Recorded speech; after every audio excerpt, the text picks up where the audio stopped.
Author's Playhouse.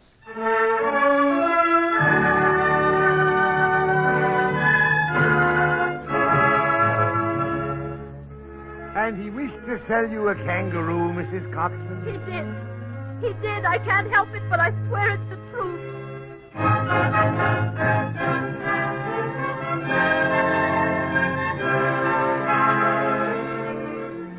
Luke McCoy may have been short of some of the virtues, but he had a good heart and a long memory.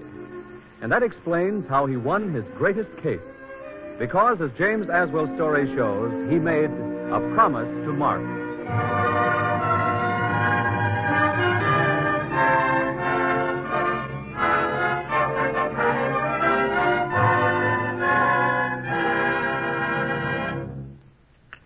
There you are, Mr. Luke. 1 cup of Java. Anything else I can get for you? No, thanks. Not right now. You're open late tonight, aren't you? Just getting ready to close up, sir. Only one customer besides yourself. Excuse me a minute, will you? How much I owe you, Fred? Let's see now. 45, 55, 67 cents altogether. Say, ain't that old Luke McCoy just come in now? It sure is. A great old guy, too. The best district attorney Riverton ever had. He always was a sort of boyhood idol of mine. Ain't he the one who dressed up like a ghost to scare confession out of the green bucket woman? I remember that case. Yeah, that's him, all right. He used to win a lot of cases with crazy tricks like that. Oh, he was great, I'll say. In them days, he could have had anything he wanted. Congress, a high judgeship, maybe even governor. But he just wanted to stay here in Riverton and win cases with those goofy stunts. They never failed to. Yeah, he's not so well off now, is he? No, I guess not. He folded up after his wife died. Took to drink for a while, and then just plain quit. Tough. Well, here's your money, Fred. Good night. See you tomorrow. How's the coffee, Mr. McCoy? Fine, my boy, fine. Young man, I have some news for you. Next week, I'm taking up residence in the county poor farm. Poor farm? Mr. Luke, you can't do that. Why not? It will complete the cycle. I came to Riverton with nothing, and it is appropriate that I should leave it to enter the poor farm in the same condition. You know, I drew up the charter for that institution, and I was careful to include a provision in small type that room should be made for Luke McCoy any time he felt like becoming non-paying guest. But, Mr. Luke, after all the successes you've had, you can't end up like that. Look, the small loan will tide you over. Thank you, my boy, thank you. Just put the coffee on my account, and that'll be fine. Good night, Fred. Excuse me, young lady. Yes. What can I do for you, miss? How do? Was he Luke McCoy? That's right. Oh, I wanted to speak to him. I didn't have the nerve right then. Say, do you reckon you'd get my sweetheart out of jail for $5? I don't think Luke McCoy's practicing right now. He hasn't been for some time. Who is your sweetheart, young lady? And who are you? He's Tony Swift. I'm one of the Roan girls, Lila Roan. Tony Swift. Say, I remember him. He's Mark Swift's son, isn't he? That's right. And Mark Swift was a pretty close crony of old Luke McCoy, if I remember right. Yes, while Mark was alive, they were very good friends. Listen, you go around to Mrs. Dufer's boarding house and tell Luke McCoy that Tony Swift's in trouble. I think he'll help you. If he won't, I'll put in a word for him. Oh, thanks. By the way, what's Tony Swift in jail for? For stealing chickens. The trouble is, he really did steal them.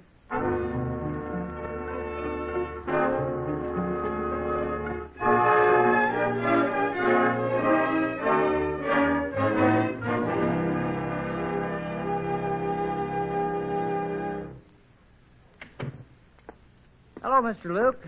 Did you see Lila Roan last night? Some coffee, young man. A stimulant, please. Yes, I saw her all right. And you'll help Tony? Thank heaven you sent her. I'm going to try and get that boy out of jail. But I'm scared. I'm scared I can't do it. I'm all blown empty now. Once when I was of young thoughts and dreams, I could wait until the day before the trial and know that it would all fit together suddenly and I'd know what to do. I always did. But now all that old fire is gone. Here's your coffee, Mr. Luke. You remember Mark Swift? He died in jail where he went for manslaughter. I promised him I'd look after Tony, and I meant it, too. I meant it sincerely and truthfully, but, well, I got absorbed in myself and my own unhappiness, and I forgot about his boy. Well, you couldn't help it, Mr. Luke. You had your own troubles. I wonder if that's any excuse. Well, I'm going down to the jail to see Tony now. You want to come along? You betcha. Wait a minute, fellow. Lock up.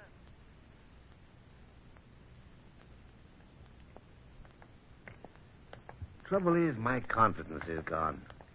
If I'd had this case 15 years ago... What did the kid do? Well, he got to drinking beer with Ivy Waters, and Ivy bet him he couldn't steal 3 chickens from Luella Coxman's hen house. So Tony did it, and Luella saw him. He didn't say so, but I suspect it was more than just a bet. I think he was hungry. But 3 chickens, Mr. Luke, that can't be much. Why don't we offer to pay for them? 3 chickens, yes. But they seem to have been Luella's blooded stockyard man, valued at $150. $150? Why, that's grand larceny. Right. Poor Tony can get 2 years. Funny thing, Luella lives in the old Swift home. She bought it for practically nothing at auction after Mark went to jail. Of course, Tony was thrown out. To think that I let her do that to Mark's boy. Well, here we are. Let's go in. Hello, Mr. McCoy. Hello, Lila. You here? They wouldn't let me come, so I waited for you. Hello, Luke. What are you doing here? Well, if it isn't District Attorney Hume. I came to see a client, Tony Swift. Visiting hours are over. You're here, aren't you? I'm district attorney. I've got a right to be here. I believe under the law I'm entitled to see my client. Can that stuff. You haven't got any client. You're just patrol wagon chasing. I'm sick and tired of hearing what a wonderful district attorney you used to be, Luke. Now, beat it, we'll pull you in for vagrancy. Don't you dare talk to Mr. McCoy that way. He's a fine, good man, and you aren't. I know about you. You were on a secret payroll for $500 a month, and you didn't work for it at all. Everybody knows it. Young lady, you're a little hysterical, aren't you? Well, let him go back and see the prisoner, Chief. Maybe it'd be a good thing to have that stumblebum go into court and pull down some more of that McCoy legend. Okay, Hume, if you say so.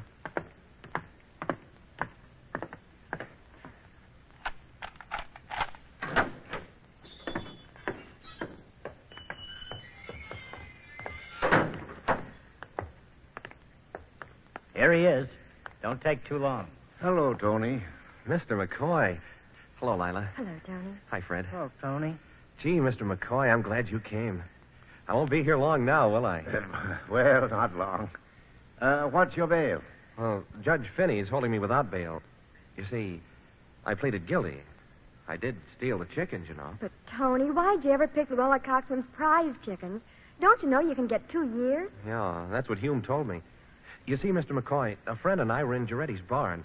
He was treating me to a couple of bottles of beer. We were going to hitchhike to New Orleans next morning and join the Navy. But you've never stolen anything before, Tony. What? Well, it may seem funny, but taking the chickens, going there, it didn't seem wrong at all. That used to be our house, you know. And it was just like going home. You were hungry, too, weren't you? Well, yeah, maybe a little. I betrayed my trust. What, sir? Nothing. Now, listen. You'll change your plea to not guilty. We'll get you out of this, Tony. Oh, sure. I knew that as soon as you came.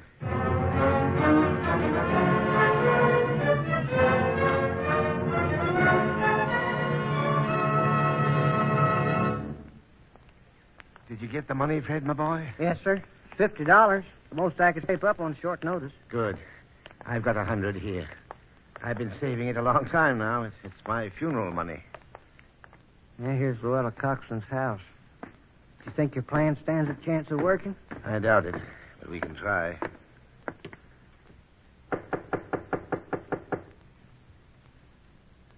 She's coming.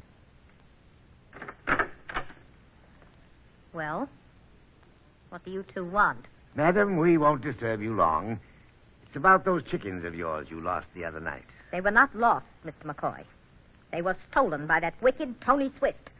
I turned the flashlight on him and recognized him with my own eyes. You couldn't have been mistaken. Mistaken? Huh.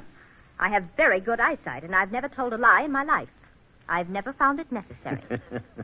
I wish I could say the same, ma'am. That Tony Swift stole 3 of my finest, my darlingest, my prize-winning hens and roasted them in the woods. Would you set a price on them? Price, indeed. They were practically priceless. However, if you must calculate in dollars and cents, I'd say at the least $50 apiece. At the very, very least. Well, then, ma'am, my client wishes to repay you and apologize. Here's $150 cash. And, of course, now you'll drop the charges against Tony. Oh, no, Mr. McCoy. My sense of duty wouldn't let me do that. Let that boy go free? No, sir. He must go to jail. He's got wicked blood in him. He'll probably end up by killing people just like his father did. I'm going to see that he stays in jail.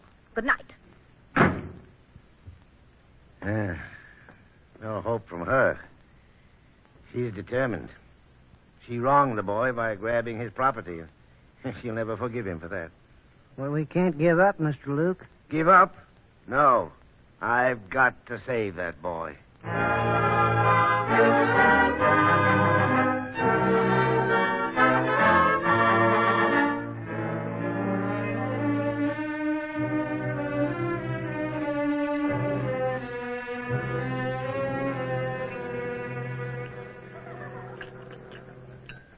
Morning, Fred. Say, is this town stirred up? Yeah? You mean about the trial? I mean the trial, all right. Hey, it's better than the last election for governor. Well, why all the fuss about Tony Swift? You know as well as me it ain't Tony. Everybody's anxious to see what Luke McCoy is going to pull at the trial. Bill Hume's fixing to cook his goose for fair. Sure looks like he can do it. You wait and see. I bet Luke has a trick or two up his sleeve yet. He'll make a fool out of Hume when the trial comes up. Hey, Fred, Mr. Few in the bank building asked me to tell you to see him. He said right away. Mr. Few, the banker? Wait a minute, Slim. I'll be right back. Come in. Oh, Mr. Few, I heard you wanted to see me. Hello, Fred. It's about some business. I hate to bring the matter up, but we have your note for that $500 you borrowed a year ago. Oh, well, yes, but I'm not due to pay that for another year. Yes, I know, but the bank directors had a meeting yesterday, and they decided they wanted the money sooner. But I can't meet that, Mr. Few. It'll ruin me. Besides, you told me yourself I had plenty of time. I know, but it's out of my hands now. Oh, as a matter of fact, Fred, it's all because of this trial business. You've got yourself mixed up with Luke McCoy and Tony Swift, and certain people don't like you for it. Certain people? I mean Luella Cox. She's one of our directors, you know. You mean she's trying to make me stop helping Luke? Oh, but you can't let her do it, Mr. Few. You've always been swell to me. There's not much I can do against her, Fred. Well, I tell you what. I'll give you a few more days to pay up. If Luke wins the trial, Luella probably won't want to mention anything about it again. And that means your note, too. But if Luke loses? Then you'll have to pay, even if you lose your restaurant.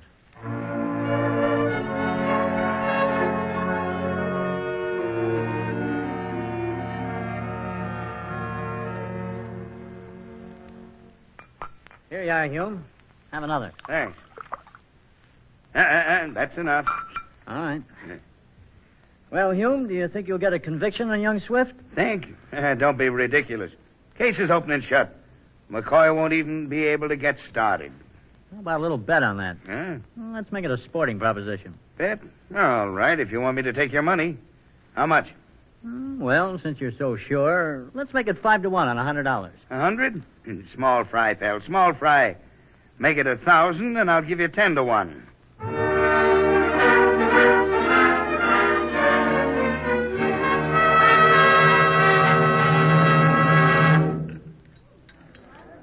Hello, Mr. Luke. Glad to see you drop in. How are things going? Not good, young man. Not good.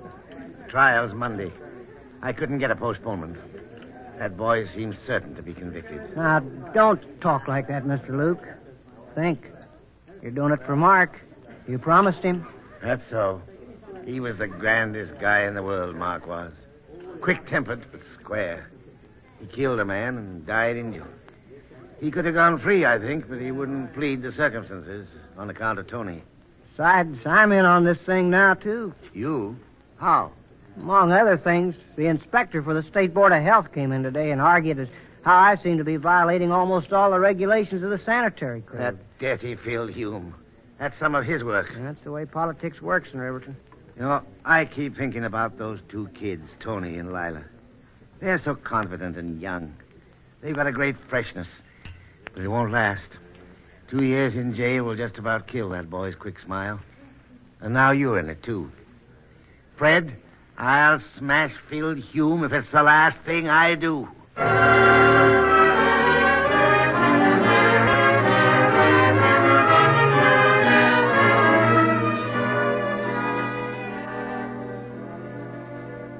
Hello, Fred. How you been? Oh, Lila.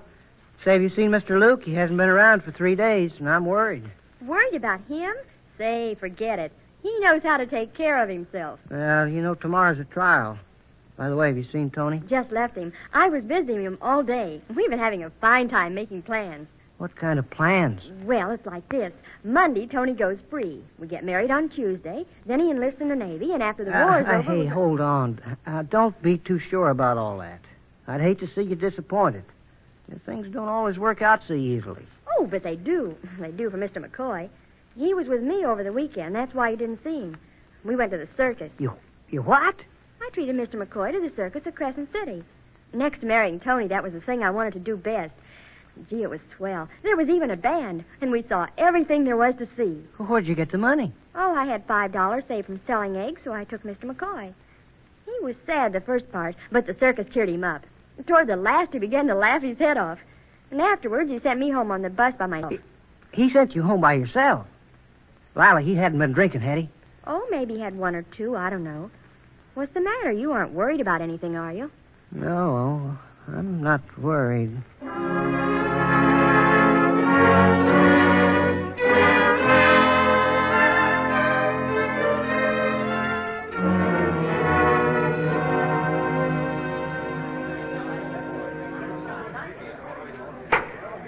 The court will please come to order.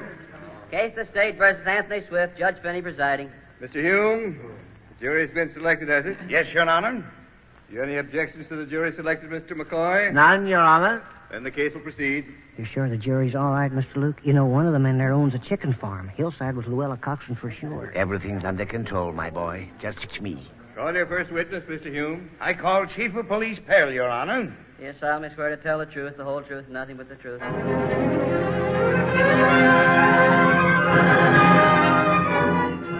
He's called 10 witnesses so far, Mr. Luke. Luella Coxman makes the 11. How many have you got? Just one, Red, but an important one.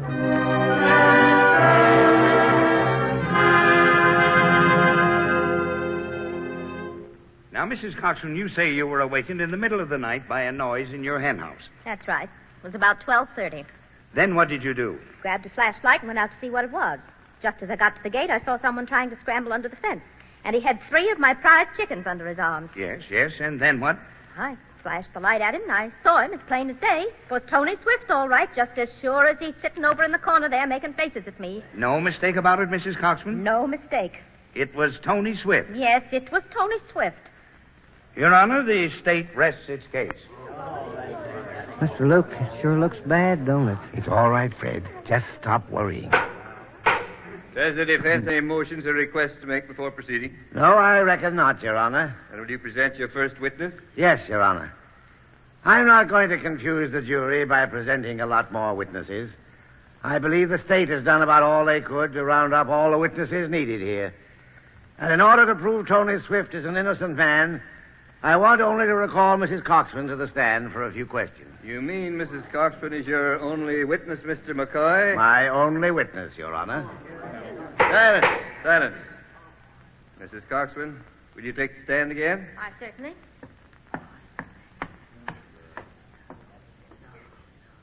No, Mrs. Coxman, I think you were mistaken about seeing this young man in your chicken yard. Mr. McCoy, as I told you when you came over the other day and tried to get me to drop this case, I never found it necessary to tell a lie in my life. And I'm not mistaken. In other words, if you see a thing, you're very sure you see it. Of course I am. All right, madam. Now, your chickens are your greatest interest in life, aren't they? Why shouldn't they be? Yes, I suppose raising chickens like you do, you're real fond of them. I do love my chickies. You wouldn't say your chickens were an obsession, would you? Objection, Your Honor. All this stuff is completely irrelevant and childish. Objection sustained. All right. Then let's go back to something you said a moment ago. You're a truthful woman, aren't you, Mrs. Coxman? Why, of course I am. Good. Now, you have no objection to outlining to the jury the routine of a typical day in your life, have you? I object. Your Honor, this man is merely trying to take up the court's time with a mass of trivia. He can't possibly have any purpose except to delay the conviction of his client. On the contrary, I'm trying to prove his innocence. Your Honor, this is just another case to our prosecuting attorney, but to this boy it means 2 years out of his life. Give me the chance to save those years for him. The court's time is valuable, Mr. McCoy. Time is valuable to Tony Swift, too. You're stalling, McCoy. This is my witness, Hume. I'll ask what questions I choose. Let him proceed. Thank you, Your Honor. Now, Mrs. Coxman, we seem to have restored peace to the courtroom. Suppose we take a typical day in your life, say yesterday. Now, I want you to remember to tell the absolute truth about this day, yesterday, chosen at random. Well, I'd rather take some other day. Did anything happen yesterday that you're ashamed of? If so, we'll take Tuesday, Wednesday, any old day. I should say not. I just don't see what all this has to do with the case, that's all. But you will tell the truth about yesterday. I'll tell the truth about any day in my life. Fine. Now, yesterday was Sunday. You went to church, didn't you? Yes, but before church, a little dwarf came to buy some of my setting eggs. I beg your pardon. A little what?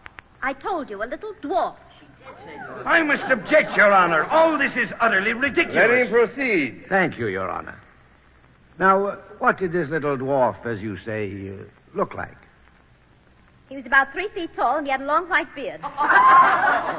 Silence! Well. All right, madam. I agree with the district attorney. This business about the dwarf, whom you may or may not have seen, is ridiculous. Then you went to church? Yes, I did. But I'll have you know that it was a dwarf, and he bought 2 dozen of my setting eggs. And when I got home from church, I had another visitor, just as funny as the dwarf. You asked for the truth, and I'm giving it to you. All right, madam. I meant no offense, and of course I want the truth. This other visitor, what was he like? Well, this man was a giant. He was about 8 feet tall, and he had on a red suit. Silence! Spectators do not cease this demonstration. I shall have to clear the court. Come, Mrs. Coxman. We must have jokes in court. This is a serious matter. Oh, you insulting man. And you too, all of you. But it's true. And furthermore, this giant tried to sell me a kangaroo. He tried to sell you a kangaroo? Yes, he did.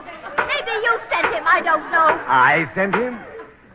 Gentlemen, has anyone seen dwarfs and giants and kangaroos abroad in this city of late? Either in my company or unescorted? I'll admit I thought I had a few with me in recent months, but I doubt that they were real. Mrs. Coxman, this seems to have been a most unusual day in your life. It is given to a few of us to have dwarfs and giants for visitors and be offered kangaroos for sale. Would I be overbold if I were to suggest there might have been an elephant in your apple tree? No, there wasn't any elephant. It was a monkey. A monkey? Hanging by his tail, no doubt. No, he wasn't. He was sitting up, and he carried a red, white, and blue umbrella. This is a trick, Your Honor. Just another one of his cheap shyster tricks. He bribed her. He made her tell this utterly fantastic story about a monkey in a tree with an umbrella. Yes, and it wasn't even raining. But I did too see them. I tell you I did. I saw all of them. I dare saying I was bribed, you vicious man. Shut up, will you? I saw a dwarf and a giant with a kangaroo, and there was a monkey in my apple tree, and I did too see them. I did. I tell you I did. Shut up, I tell you. Silence in the court. Silence. Your Honor, I said silence. Mrs. Coxswain, do you realize what you have been saying? Well, yes, Your Honor, but... Do you still insist that what you have said is the truth? Yes. Mr. McCoy, you have the witness. Thank you, Your Honor. I have nothing more to say to her, but I would like to sum up my case. Proceed, Mr. McCoy. But I did see them. I did see them. I saw them with my own eyes. Of course she saw them. Gentlemen of the jury, you have seen her and heard her with your own eyes and ears. It is my contention that this good lady has become obsessed, mentally unbalanced by her interest in chicken raising. She saw this innocent boy in her chicken yard the same way she saw these dwarfs and giants with their kangaroos and monkeys. It would be nothing short of criminal to pay heed to such a wild, incoherent tale as she tells. It is imagination, pure and simple. And therefore I ask you in your good judgment to acquit this boy. Your Honor, the defense rests.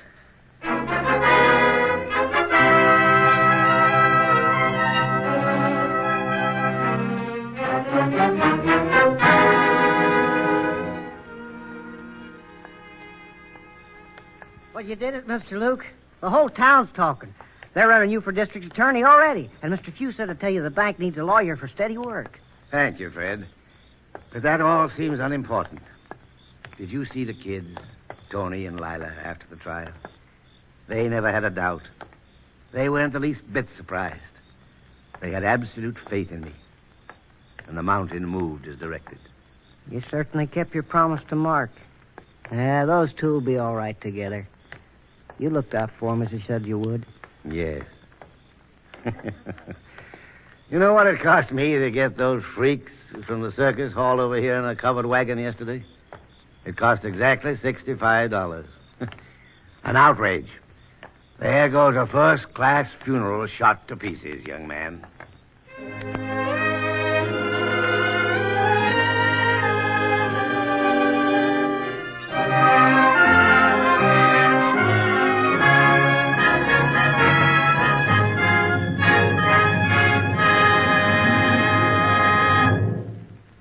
You have heard James Aswell say, A Promise to Mark, adapted for Authors Playhouse by Raymond Chan and directed by Homer Heck.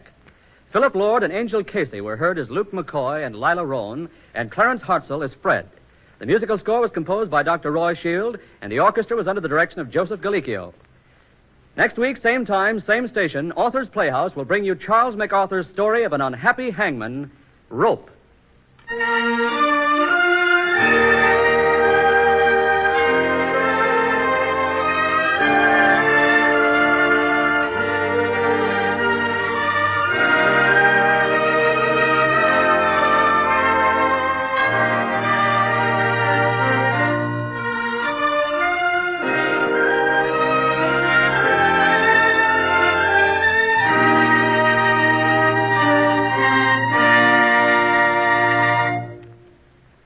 Authors Playhouse comes to you from Chicago.